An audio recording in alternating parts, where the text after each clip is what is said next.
gasiaro orimamiko indrindra tiako ianao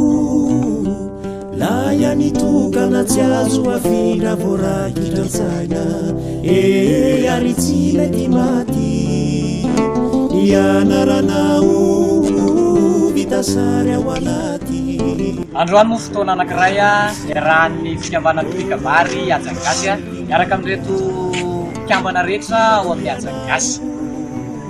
fotoana anankiray indrindra aneo 9 fisaorana ao mba mpakasitrahana ho an'ny fitondrafanjakana indrindra ho an'ny ministeran'ny kolotsaina sy ny fampirobona mpiasan-tanana ary vakoka nanome ary jery fa indrindra tamin'ny fotoana izay nanomezany ilay marovinahitra sy fampizarana iny faly izahay satria misy mahita ny ezaka izay ataonay ka androany fotoana izay niarahana tamin'ireo mpikambana reto mba hifampizarana izay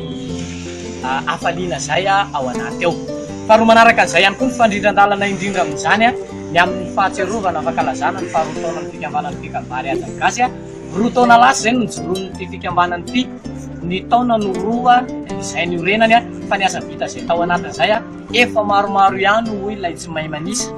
ka noho izany dia no mariana teto ihany koa izany sady mifanindry indrindra amin'ny iray volany teny malagasy mankalaza an'izany ary manamarika an'izany ny ajangasy izay indrindra le mahajangasy satria reharehako ny malagasy izay miteny faneva izay entinay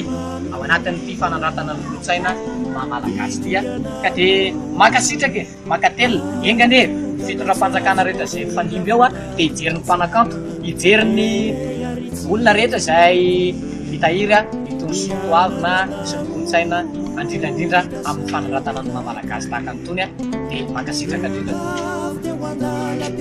matsiorotsarovanatrany